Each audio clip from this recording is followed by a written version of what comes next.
જય હિન્દ, જય જય ગરવી ગુજરાત, જય ભગતસિંહ મહારાજ અને જય દરજી સમાજ. મિત્રો, હું છું આપનો જ્ઞાતિ બંધુ ગુરુભાઈ. હું છું પારું.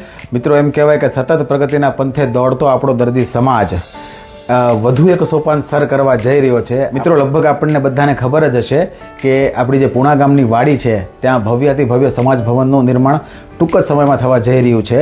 તો શ્રી સૌરાષ્ટ્ર દેસાઈ બાબરિયાવાડ નાધેર સહી સુથાર સમાજ એના તમામે તમામ આગેવાનો, ટ્રસ્ટીગણો, કારોબારી સમિતિ બધા જ વતી અમે બંને આપણા બધા જ જ્ઞાતિબંધુઓને હાર્દિક આમંત્રિત કરીએ છીએ કે પધારો આ કાર્યક્રમની અંદર. આપણા સમાજ ભવનનું જે નિર્માણ થવા જઈ રહ્યું છે એનું ભૂમિપૂજન ગુરુવાર તારીખ 17/10/2024 સવારે 11 કલાકે થવા જઈ રહ્યું છે. તો આ પ્રસંગની અંદર બધા મોટી સંખ્યામાં હાજર થઈ આપણો જે સમાજ છે એના એકતાનો દાખલો બેસાડીએ. એમ કહેવાય કે ભેગા થઈ સમાજનું આ જે કામ છે ને એને સફળતાપૂર્વક પાર પાડીએ. અને જ્યારે સમાજનું કામ હોય તો